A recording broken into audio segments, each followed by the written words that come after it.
Nanawagan sa gobyerno ang mga migrants' rights advocates na ilabas sa mga detalye ng programang pinaplano nila para matulungan ang mga temporary at undocumented workers. Narito ang report ni Kisha Balatbat.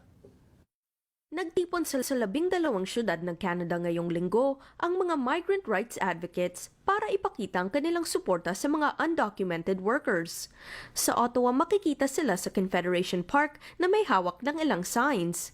Sa kanilang pagtitipon, umaasa sila na makakakuha ng dagdag na detalye tungkol sa regularization program na pinaplano ng gobyerno. Gusto namin malaman yung detalye ng programang ng regularization program na to para naman na makapagbigay kami ng points kung ano talaga ang, because we're here, we're close, we talk to people, we have our membership, they tell us what their experiences are, so we want those experience and needs reflected sa panibagong programa na to for regularization. Specific lang to sa undocumented workers. Nakasentro ang rally sa mga undocumented workers sa ngayon dahil nangako ang federal government na gumagawa sila ng plano para matulungan ang mga manggagawang ito.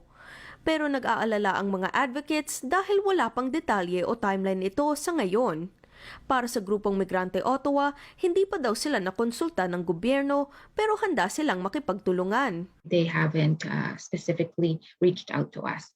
That doesn't mean that you can't provide information to them or a recommendation. So that's why part of that action is this, to provide recommendation and call and to also show that there is a community and a movement that's paying attention dito sa Canada, across Canada, na on what is needed for this regularization. Mahalaga sa kanila na maprotektahan ang lahat ng mga manggagawa sa darating na plano, lalo na sa pagkuha ng mga karapatan katulad ng healthcare. When you're a temporary foreign worker, from the get-go, when you come to Canada, because of your temporary status, it makes you automatically vulnerable and precarious in terms of your status. Kasi status means dito sa Canada, status means like if you have permanent resident permit, or if you have citizenship, it gives you access, it affords you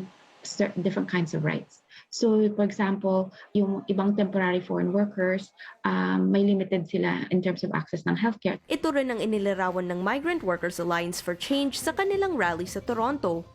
Kahit umulan, lumabas pa rin sila para maipakita ang lakas ng kanilang advokasya.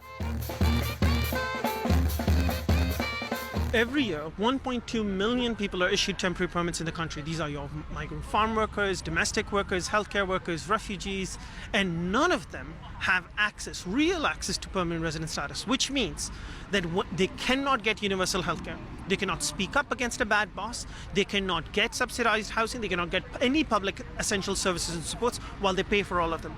And they live in daily fear of detention and deportation. Diin ng Migrante Ottawa na kailangan nilang makuha ang impormasyon sa plano ng Canadian government upang mapaghandaan ang pagtulong sa komunidad. Status for all regularization now. So as soon as possible, so we can as this program can be created and clear, para naman alam ng mga tao kung anong kailangan nilang gawin para mawasto yung current situation nila being undocumented. And of course, sa amin naman sa punto ng mga community organizers, kailangan na natin maintindihan yon kasi we need to understand kung paano natin matutulungan yung mga miyembro ng community natin na undocumented. Babalik na ang parlamento sa Martes. Inaasahan ng mga grupo na nagtipon na maririnig ang kanilang alalahanin at aaksyonan ito ng gobyerno upang matulungan ang mga manggagawang walang status o dokumento. Kisha Balatbat, Omni News, Toronto.